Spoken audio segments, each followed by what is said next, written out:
kaka ya mona mboka abanda misala asalaka meeting ya monene on a coupé sa programme urgence ya 100 jours na ye lelo nde 100 jours yango ekoti yo lokola politique évaluation ezali lolengeni.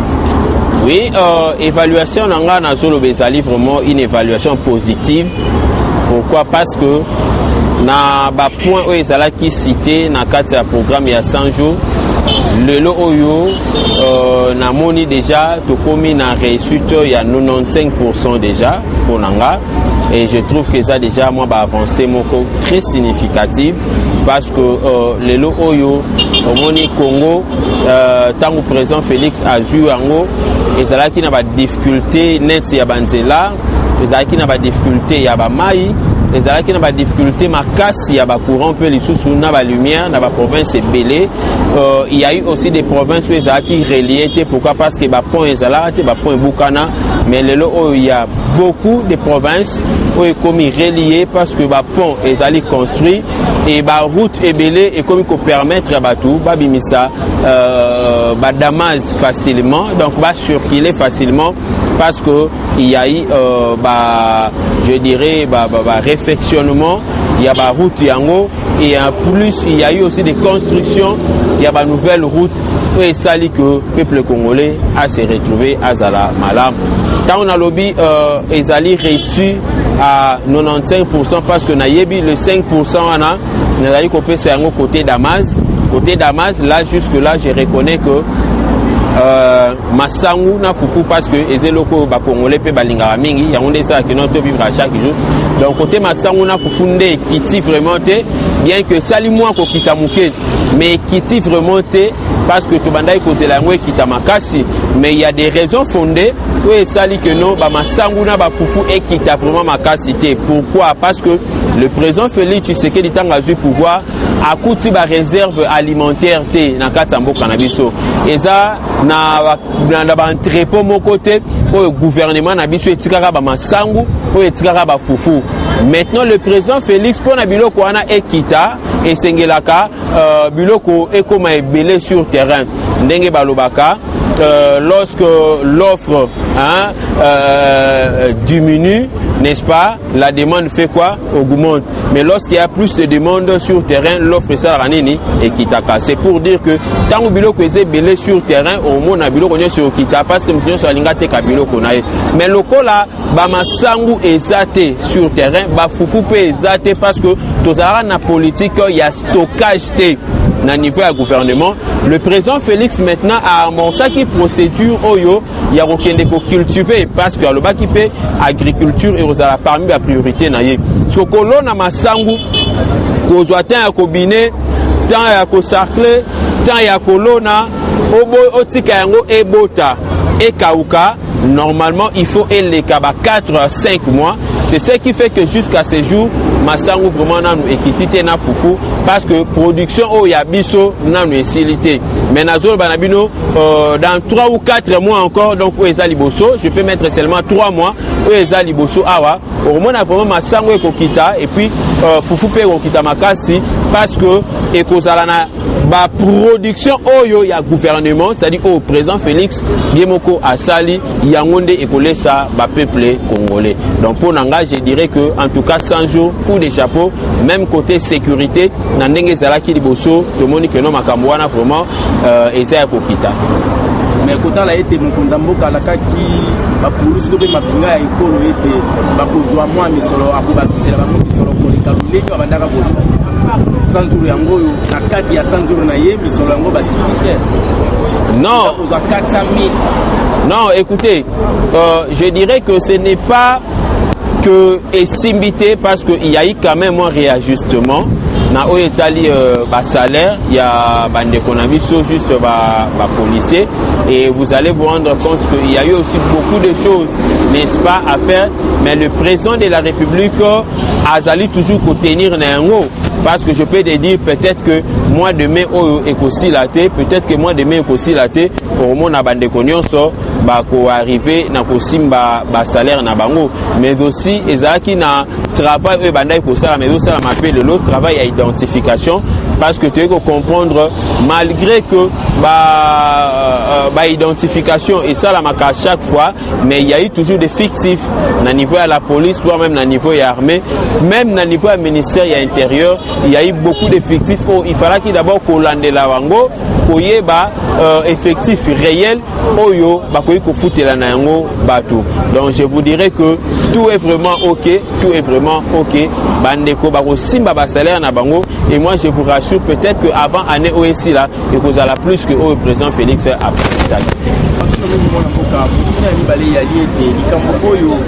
ya primature voilà qui mwana mboka etumbe yali wana moye mosiba kobenda jambu koto bongo bino bongo benda koto mwana mboka Vital Kamerhe suwe na bino suwe ya bato mingi na kotuna kana nzela ezali obe Vital Kamerhe apanda na kati wana mais lelo oyo tomoni ndeko jambu yo bapesi ye bapulusi bakomi kokengela ye oyo azalaka na bango te tomituyu okonje ya kabebo ya mwana mboka Félix babatanga kombo na ye asakendaka na Béatrice ilakisaki kiboko toza na maboto na ye lelo oyo primature ezongi kaka na FCC. Merci beaucoup mwana mboka. Ce qui est le primature et zone na FCC ezali étrangeté, ezali loko akokamate parce que ce n'est que le respect de la constitution. Au moins le président Félix azali ko enseigner la démocratie, azali muto azoni ngotel sakeno, il respecte le texte légaux ya mboka na biso. Ezali constitution de loba que premier ministre fa na majorité parlementaire. Et na kati ya parlement le lo oyo bato ba na ba député belé ezali FCC to ko boya ngote. Ce qui est le na cadre de coalition juridique au tozana yango et arrivé que premier ministre Abimanakati FCC, ce n'est pas un problème parce que bangono se va suivre kaka programme na idéologie à chef de l'État où les aliments Namboka Félix Antoine Tshisekedi, mais aussi biso soto souhaita que Vital Kamerhe azala premier ministre ko banda kutu na accord au basinyaka na Nairobi, mais ba réalité sur terrain parce que accord wana linga simba makasi mingi soki biso to bimisaka ba député ebele to pe soki to resusaka na ko créer majorité parlementaire na biso na ndambu ya bato ya Lamuka na ndambu ya bato ya FCC. Ndambu ya bato ya FCC msubati kala na opposition, ndambu ya bato ya Lamuka msubati kala na opposition. Wana ngeza peut-être probable, tout peut possible. Mais pour le moment, je ne dis pas que c'est impossible, mais c'est très difficile, surtout en rapport avec le respect de la Constitution. À moins que fair play ezala, à moins que courtoisie politique ezala, n'a pas ya bandeko, ya FCC va comprendre que ils avaient très mal géré, mais ceux qui ont coupé sa chance na candidat ya cash azaloko la premier ministre et kozalelo komoko ya malab. Autonomie de mon amboka, toyoka kili kamoko ya notification ya mandat d'arrêt ya mon amboka Martin Fayulu Madidi. Et porte-parole ya décidé à l'état qui a l'oublié de Fayulu à Kokine Mokolango, Kouyano na liboso ya bazuzi, akoya na lo moto oyo bavotaki pe baimboka bakendaki déjà ko se sensibiliser de lundi bakokende ko accompagner mon amboka pour aller toyo ko mona boye bazuzi balongoli likambo ngo komi reporter à date ultérieure. Beaucoup banga soulèvement politique attends ko Fayulu ko sa mabe beaucoup tika e kala.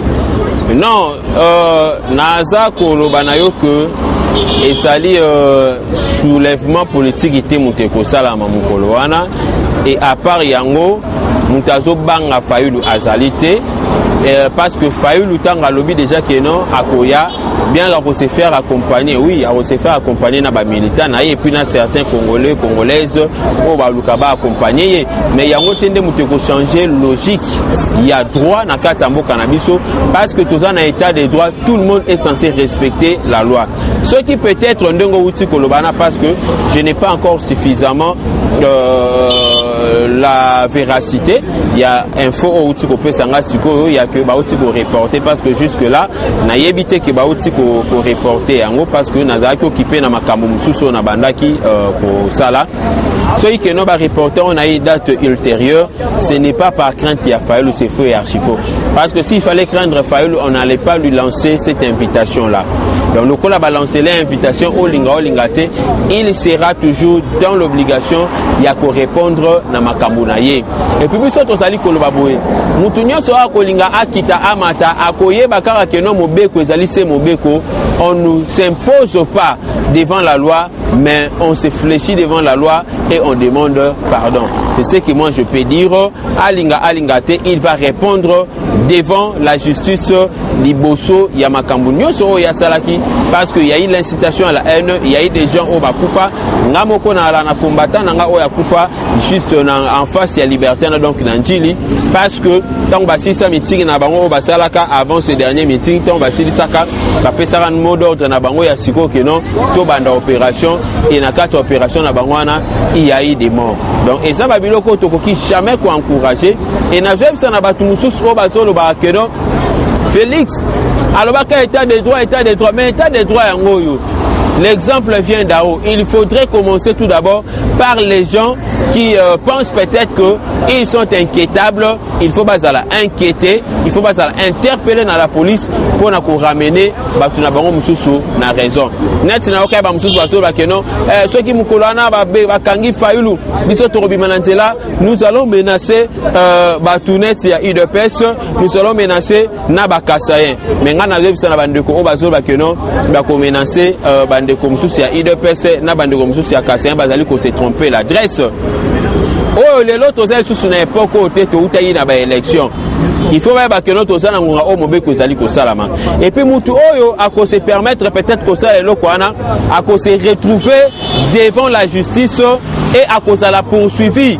Tolobi mutu nyonso a cause na kati ya équipe wana cause la poursuivi torotika mutu moko te parce que nous voulons que ba Congolais ba vivre local ba Congolais na kati mboka na bango et cette fois-ci on ne va plus jamais pardonner ba buso ba ya lolenge wana parce que tolingi Congolais net biso na azafas tolobaka que le président Félix Tshisekedi est le président de tous les Congolais, il est le président de la Mouka, il est le président de FCC, il est le président de Bato Bazanga ba parti politique, il est le président ya ba Congolais nyonso. Yango mona rappel na kati azafat tozali ko adhérer Bato nyonso na kati azafat tozana Bato la Mouka bazali, tozana Bato FCC bazali, tozana Bato société civile bazali, tozana pe na Bato bazana na bango ba parti politique. Motuna ya yambona subisa ezaliete ndeko ya isida tunakinga motoro bakina tuna bino ko na juyo eza malamu na tuna yo alobanya tuna motuna tangu papa Etienne Ndeko kondo Etienne Tshisekedi apretaka serment na tapis rouge nanda kuna ye asala gouvernement na ye wani zalaka atuka kama mobeko te ya mboka bakomisaka ina société te bakangaka yete tango bandaka ko créaka ba ville morte bato bako ba bakombata basila moto moko interpella yete po nini tango Fayoulou alobi bino bato bouta IDPS oliko telemela système wana ko sala polinga Kabila tango bulu bozaki opposition. Merci beaucoup. Omoni likambu d'abord ya tapis rouge il faut yeba le fait président Tshisekedi atikala jamais ko kende na cour constitutionnelle. Fayoulou a kende na cour constitutionnelle. Balobi boy. Les arrêts de la cour sont irrévocables et sont opposables à tous. Dès lors que ye akenda kikuna et que bakata likambu na ye apola ki makambu wana déjà ceci là. Tangu ya azali côté les melango c'est-à-dire azali ko s'opposer na mobeko pe ko côté les melaye parce que muto azali kola mobeko azalité. Likambu ya ba marche, est-ce qu'on a empêché à Fayoulou de faire les marches? Fayoulou sala ba marche na ye, Fayoulou sala ba meeting na ba pekisi était. Mais ceux qui par exemple que Kabila cette fois-là n'avait pas mis la main likolo ya président Etienne Tshisekedi, mais c'est parce que le président Etienne Tshisekedi a kendara na cour constitutionnelle afandara na ye. Et puis de deux, c'est parce que aussi Kabila na régime na état de droit ezala raté. Mais si on biso tu es dans état de droit, tolingi après passage il y a président de la République Félix Antoine Tshisekedi, Congo etikala na mibeko, total la lisusu batute, mais tu respectera mibeko parce que tu es bien na kumboka na biso et comme batunde ba koma makasi ko le kamibeko. Mobeko ko loba I, mais c'est mutuka lobi A ezali aya mutunde ko primer. Alors biso to bito lingi susu makambo wana te yango to ye pona ko harmoniser makambo nyonso ezonga na kati ya nzela. Mutu azali côté mais la faulu pona meeting azate. La preuve en est que depuis qu'il a fait ce meeting, Atikala jamais qu'on allait inquiéter. Azalaka toujours à l'aise. Moutero tient ma quelle azalité, mais face il y a une violation flagrante, il y a certaines dispositions, il y a constitution puis il y a loi yambo cannabiso, donc baisser les bras, tout sera réprimandé et corrigé. Et ça n'engage ngai moko pe lelo oyo, c'est na buki mobeko ba ochanga maboko. Tokomi wa pila safati. Sorti officiel ici là qui vandi bolali. Bato bazwa ki ba privé ba gei misala to pe ba kozela nana. Merci beaucoup moi Namboka batem mutuna ona silisa yango malamu. Bai bande ko bazaka libane ba komela kinya badenya ba lobi elonga lobana de Gustave. Apesa kaso subiso information te akoma trop azafati. Likambango esiboni. Merci beaucoup. Tokoma trop azafati nde bande ko balobi wana parce que nous cherchons déjà à préparer, à anticiper les choses. Nous cherchons comment aider le président de la République pour la Macambunio so ekende très bien avant. Information ezaka raté information il y a que non président lobaki boy président salaki boy. Mais déjà tant que là que ça bango bilili il y a bateau autopesi bango ba brevet. N'est-ce pas que ces informations tant que benga ba investisseur o basali na lignée il y a Azafat baya to banda musala mbala moko. N'est-ce pas que c'est une information tant que total ça bango to ça qui va descente to ke na plateau de bateke to adhérer voir même na ba chef coutumier. N'est-ce pas que c'est une information donc bandeko balingi tamsuka ke non to ba trop beau fayoulou mais il faut faire la part des choses. L'Azafat Azan a deux casquettes. Azan la casquette il y a ASBL. Azali na casquette Oyo. Représentant naïe, c'est un acteur politique. C'est un cadre de l'UDPS. Et il y a des moments où je dois parler de la politique, mais il y a des moments où je dois parler de l'association. Parce que na kati association na biso toujours ben sa batu ya lolenge nyonso. Batu ya Lamuka, batu ya FCC, batu ya Cash, batu bazanga ba parti politique baya pour que tous dans l'ensemble nous puissions soutenir le chef de l'État Ezali Mwanamboka Félix Antoine Tshisekedi. Azafat après sortie officielle déjà parti il y a lobby dimanche déjà deux ce lundi tozali ko banda ba nouvelle formation na ba module ya sika na ba programme ya sika o tozali ko avancer na yango tozoli nga kolobela nyonso ate parce que to moni bande romsu ba ala na matière te ba commission Azafat ya lobby boyo bango pe ba yibi ba molinga ba bete yango na ndenge mususu non yango na awa to komo beta ka mo ndambu mais to sala ba travaux na biso na ndenge ya CC pour na to appuyer le chef de l'État.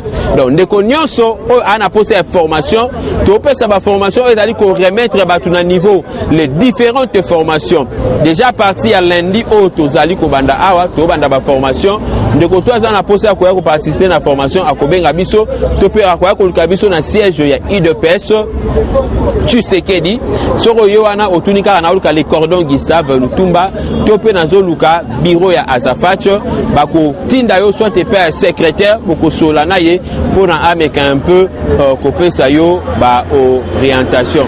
Donc je peux dire que en gros c'est ça mais na bandeko ba uti ko zwa formation ba ofanda pamba te au moins lelo oyo batu mususu ba comprendre te to yebi ke misala ezali koya Azafat a opesa misala te mais Azafat azali ko former batu oyo ba na capacité déjà à travailler donc muto tout ayebi que azana ba emploi quelque part ana misala esika moko boy songolo c'est pas là quand même parce que tozana ba personnel moko qualifié o akoya salelo musala na ndenge moko ya kosakana te na ba niveau nyonso pe na ba catégorie nyonso okobengisa biso Azafat tokotindela yo batu mais biso mo pe na cadre ya ba autofinancement na biso moko tozali na possibilité à créer moi petites et moyennes entreprises en complicité avec nos partenaires.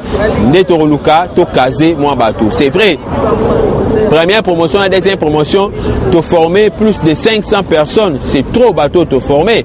Mais le au gouvernement non est limité pour n'attendre banandengeni ya ko casé bango. Mais nous sommes rassurés que petit à petit bateau nyonso ana barozwa misala na bango. Alors ndeko nyonso 3 ans pour ça il y a kota na contact avec Lazafat pour benga biso na numéro autosali kopé ça plus 200 plus 200 plus 200 plus 200 plus 200 plus 200 plus 200 plus 200 plus 200 plus 200 plus 200 plus 200 plus 200 plus 200 plus 200 plus 200 plus 200.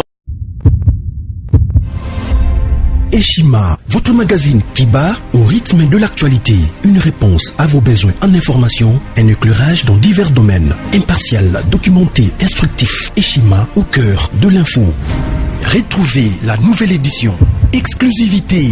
Félix Antoine Tshisekedi, 100 jours pour séduire, alors que son élection historique à la tête de la RDC n'arrête d'éblouir. Le président de la République, Félix Antoine Tshisekedi, décide de mettre le bouchée double en présentant son cheval de bataille pour les 100 jours de son quinquennat. Infrastructure, santé, éducation et le bien-être social. Félix Tshisekedi, plus que jamais au chevet du Congolais. Analyse. Félix Tshisekedi, mieux qu'un équilibriste, un rassembleur politique. Luc Gérard Niafé, l'investisseur de renom qui a tout laissé pour servir la nation. Néhémie Moulania, l'homme, le mythe, l'immutabilité. Découverte. Denise Nyakeru Tshisekedi, la touche maternelle d'une femme de conviction. Valérie Kabamba Rouvounangiza, chef d'entreprise promoteuse. Nation. Jean Bosco Kayombo impulse les renouveaux de la SNEL. Focus, Prince Kokola, Kantitima, une intégrité et un nationalisme sans tâche. CNSS, Agnès Mouad Nawej milite pour l'appropriation de la nouvelle loi sur les prestations sociales. Dossier Eshima, droit de la femme, le combat permanent. Politique, Fofo Kondi, un passionné de la jeunesse à l'Assemblée nationale. Coalition Cash FCC, pénible décollage. Économie, code minier, l'héritage qui divise. Retrouvez l'intégralité du magazine Eshima dans les kiosques. Eshima Magazine, un nouveau standard d'information.